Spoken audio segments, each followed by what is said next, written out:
All right, welcome back. Mosaic 2025. As always, we have been bringing these videos to you, hanging out. Marcus Lloyd with threaded and colored commentary, hanging out, engaging the leaders, trying to give you the things that you need to engage this conversation. We got the next quarter is starting, right? The next 25 years, what's that going to look like? What do we need? We want you to know what that is and want to equip you for that. So we've brought in some folks that we love, right? And this is one of my favorite folks who've been at the Mosaic. We've had her on before, Dorena Williamson. Good to see you. Good to Glad see you, my you're brother. here. Good to be Welcome here. back to, you've been on our podcast. You've done the Mosaic, right? I got books that I've gotten from you. It's fantastic. It's good to see you. And now, again, I know you, right? But maybe you can tell the audience a little bit about your ministry and kind of what God has you doing right now. Sure.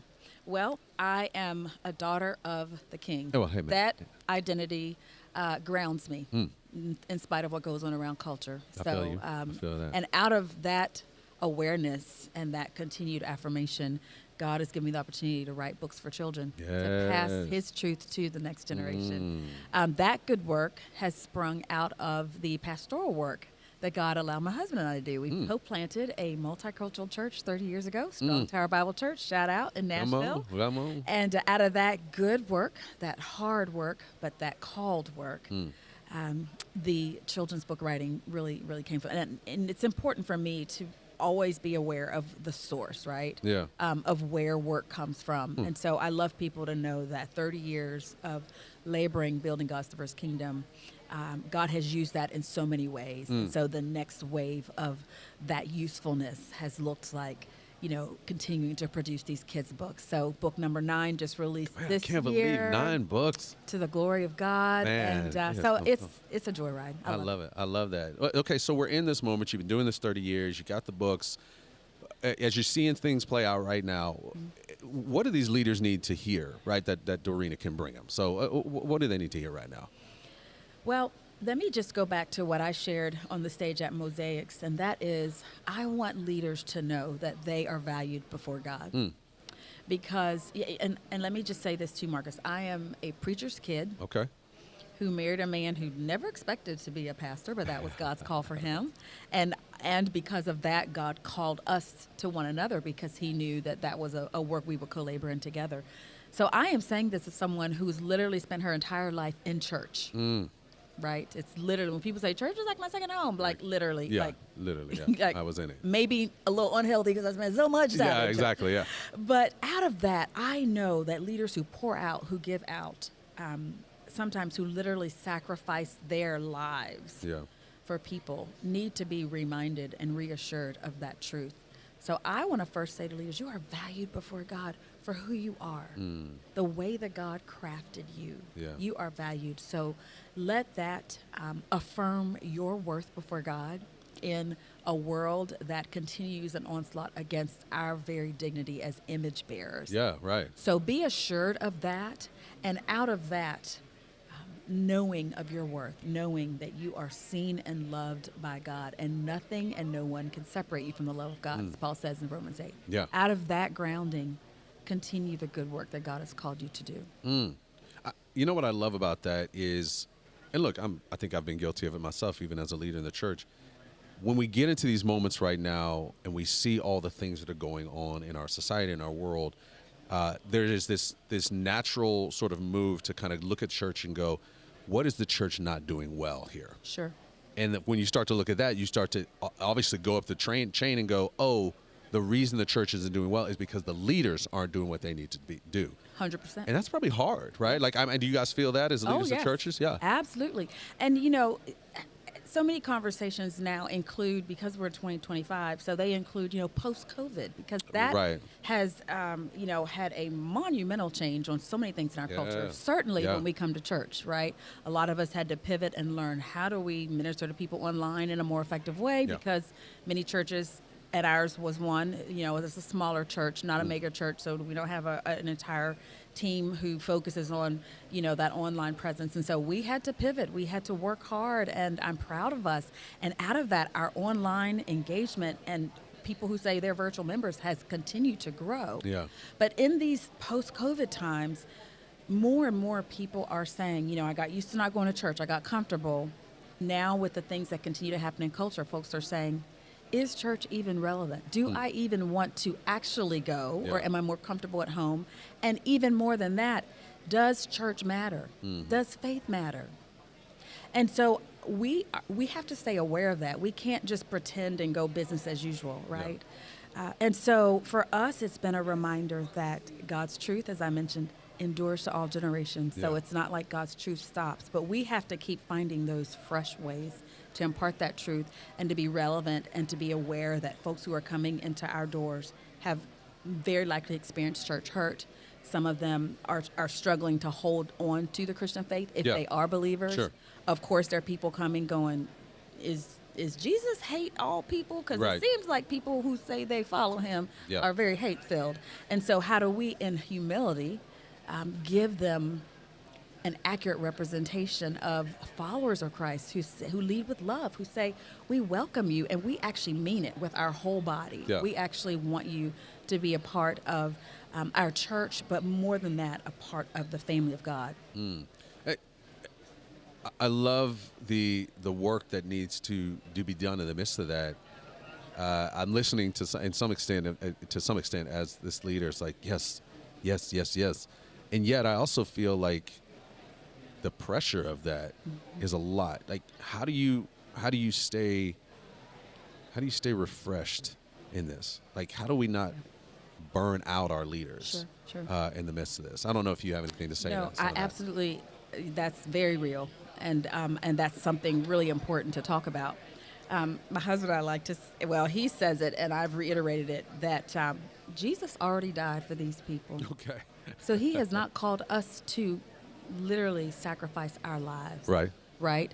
That doesn't mean that our work is not sacrificial, but he died for them. He paid the price for their lives. And so reminding ourselves, like, it sounds crazy. I'm not God. Well, of course I know I'm not God. Yeah, sure. Everybody knows it. We can act like, think we're God. We can try to take that position like we are the Lord of their lives. And so when we remember, this is Jesus' bride. Right. He paid the price for them. He's the cornerstone of the church, the foundation, the pillar. He's everything. Yeah. And so we are mere participants in his good work. And that reminds us that we play a part. It gives us validity for the part we do play. Sure. But it reminds us we are a part. Just like Paul reminded us that you're a part of the body. So I'm the leg. So let's be the best leg we can be and not be side-eye in the eye or side-eye in the toe or the kidney, because we think, listen, you be the best leg that you can be to the glory of God and do the part he's called you to do. So that's what I would want leaders to know. You're not God, but find your sufficiency in him.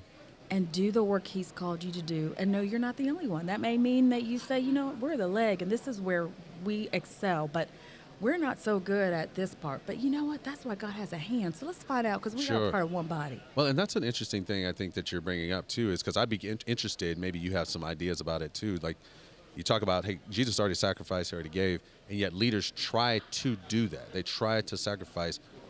Have you experienced I don't know if you have your own sort of ways in which you fall into the trap of trying to take over Jesus's stuff? I mean, is there something that you do that's that way that other people may do as well and they can learn from you from? I don't. Listen, I told you I'm a preacher's kid. And then became a first lady and now a pastor. So I absolutely struggle with people pleasing. Okay. I struggle with wanting to be liked. Yeah. Wanting people to agree. Yeah. Man, I feel like every pastor in here probably. I mean, those are all the three qualities to be a pastor, right? And some folks might say, "Oh, I don't care what people think," right? Sure. And maybe that they do. Yeah, sure. Maybe that's not a struggle, but I can own that for myself, and I can own where that comes from, right? Because I've lived so much of my life very visible, even times where we were propped up. We're the examples. We're supposed to live a life that people can follow. Yes. But then because of that, you fall into this trap of, oh, people are watching, and then you get it twisted, right? Instead of follow me, I'm following Christ. I'm not perfect. Yeah. So what grounds me in that is to remind myself, first of all, that God is already pleased with me.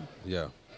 Right, because of the sacrifice of Christ. And so I live my life as an offering to him. And so I want him to be pleased with how I walk, knowing Right. he eternally is pleased because of Christ's sacrifice. But as I walk that out imperfectly, to acknowledge that, Lord, I am dependent on you. My sufficiency is from you. Sure. Let me remain in the vine, right, so that I can bear fruit, so that when the pruning comes, I recognize that too is a sign of worth. Yeah. So those type of things, it's like you know it, but then you need to be reminded of it. Yeah. And so as I remind myself and go back to the vine, go back to, okay, wait, am I connected like I need to be, or am Sure. I getting it twisted to thinking, oh, I've been doing this for a long time now. Yeah. Hey, I got this.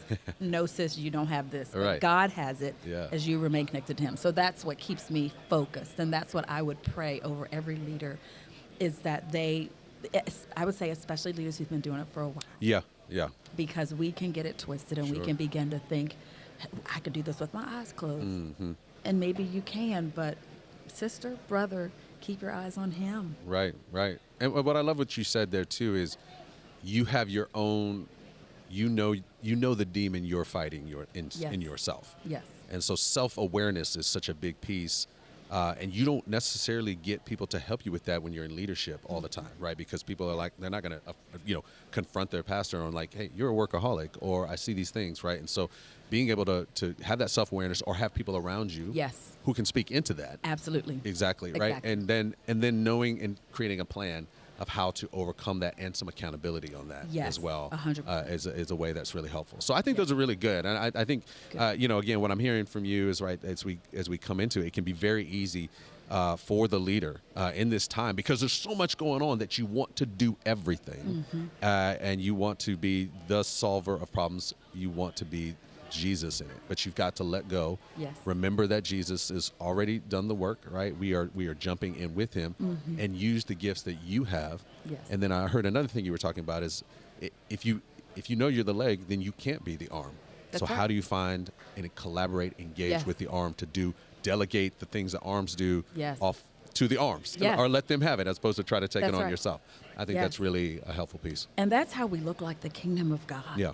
That's just become a real core passion of ours in this season of a few decades in, is we're the kingdom. So we're not supposed to do everything. So having God affirm what is it that we're supposed to be zone focused on, and how do we collaborate with those other parts of the body, and even people who don't share our faith, because that's a beautiful witness to say, listen, we are a faith community, but we're not pushing our faith on you. We want to be a part of good work. That's being neighborly. That's the commandment we were given. Yeah. And so as we do that, it keeps us energized and focused in on what is it that we're supposed to do, but then where do we have open hands to join the efforts in the community and really show the kingdom of God. Oh, I love that. I love that. Good words, Dorena. Always Amen. good to have you in here. Thank you, and my given brother. that, I hope the leaders that you're hearing all of that, and continue to be appreciative of the wisdom that you're getting in the midst of this Mosaic conference. And so thanks for being here, Dorena. Thank you. Yeah.